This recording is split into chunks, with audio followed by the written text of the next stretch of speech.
Okay, in this video I'm going to describe the process of refraction. When light goes from one type of material to another type of material, often the light will change direction slightly.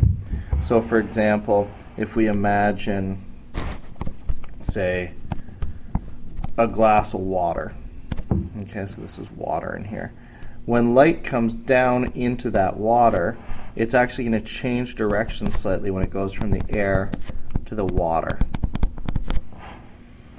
How it changes direction is dependent on something we call the index of refraction. Actually, before I go too far there, let me just write that out properly. So when light ray changes direction when moving from one type of material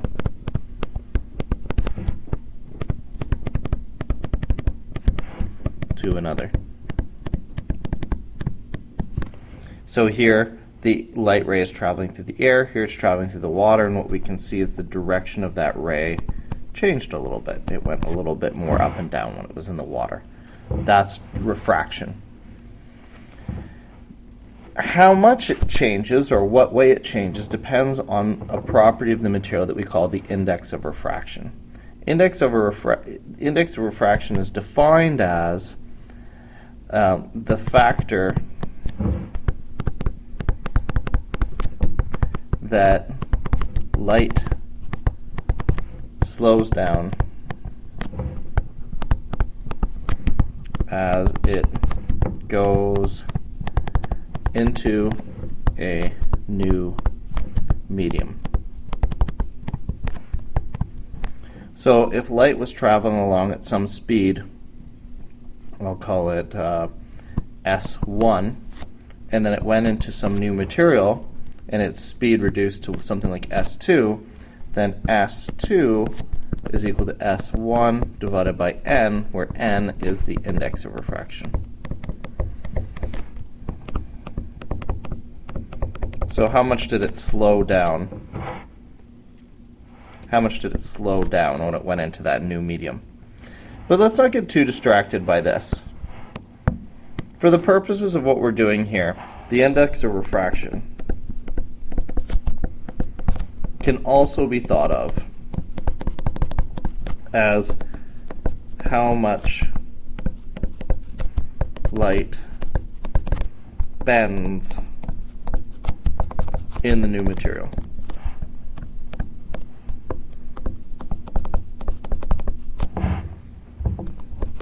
As a general trend, but this isn't true all the time, the index of refraction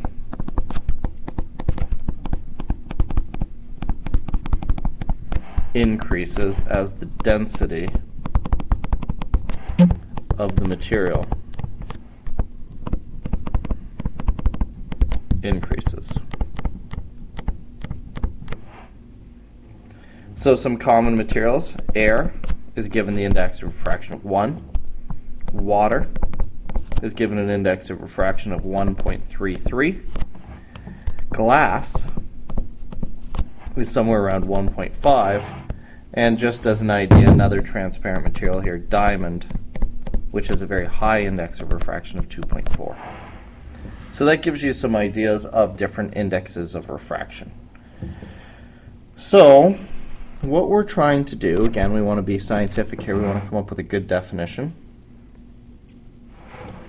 is we want to see a light ray coming from one material, let's say in this case air, and going into a second material, let's say this time glass. And how does that light ray bend, or how much does it bend? Again, like we did with reflection, we're going to use a normal to the surface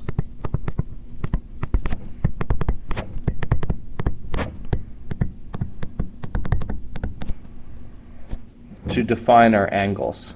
So this is the normal. It's called the normal because it's at 90 degrees to the barrier.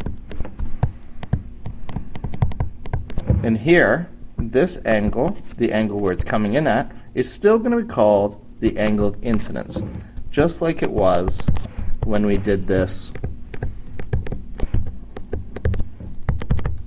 with reflection. However, the outgoing angle here, which is still theta r, is no longer the angle of reflection. We now call it the angle of refraction. Now, pay close attention here. This is the angle between the ray and that normal line. So if this was something that you were seeing in real life, everywhere up here, this is the air, and the light's coming in, and then it's hitting a barrier between the air and the glass, so that's the barrier, and then it's changing directions once it's inside the glass. The normal represents something that is perpendicular to the actual change in materials. Now, there's a proper mathematical relationship for refraction that tells us exactly how these angles relate to the indexes of refraction of the individual materials. That's called Snell's Law. It's a little bit beyond what we're doing right now, but just for the sake of completeness, I'll write it in. Snell's Law says that the index of refraction of the incident material times the sine of the angle of the incident material is equal to the index of refraction of the refracted material times the sine of the angle of refraction. Now, we don't really know how to use this equation, and we're not going to spend any time on it. What we're going to do instead is we're going to view this in more of a qualitative sense, and we're going to learn the general rule. The general rule is,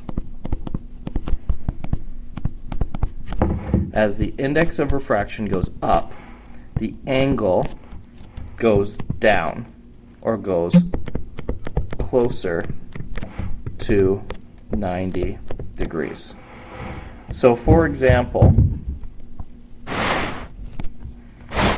if I was going from air to glass, and I know that my index of refraction for air is 1, and my index of refraction for glass is 1.5. So I come in at some angle. Then because my index of refraction in glass is higher than air, that means my angle will be lower. So NR is bigger than NI, so the glass is bigger than the index, so the index of refraction went up. And so alternatively, theta r is going to be less than theta I, or the angle is going to go down. This works both ways. Let's say, for example, we are going from water to air, and here's our barrier. So up here the index of refraction is 1.33, and here it's 1. And our ray is coming in with some angle like this. Here, because my refractive index is going down, my angle must be going up. So what that means then is that this light ray is going to bend even further away from the normal. Or theta r is going to be greater than theta I, because nr is less than ni. So that's what refraction is. That's how it depends on the index of refraction. We talked a little bit about how index of refraction refers to the speed that the light is traveling in the medium, but we're kind of not too worried about that. Mostly we're recognizing that the light is changing directions. We learned how to draw the barrier, the normal, and that the angle is always going between the ray and the normal. Never down here. This is the wrong angle. You don't use that. Some index of refractions of some common material, and a mathematical law that again is a little bit beyond us right now, but how that law plays out, that if the index of refraction goes up, the angle goes down, or if the index of refraction goes down, the angle goes up. So that gets us a basic starting point for refraction, what it is and how it works.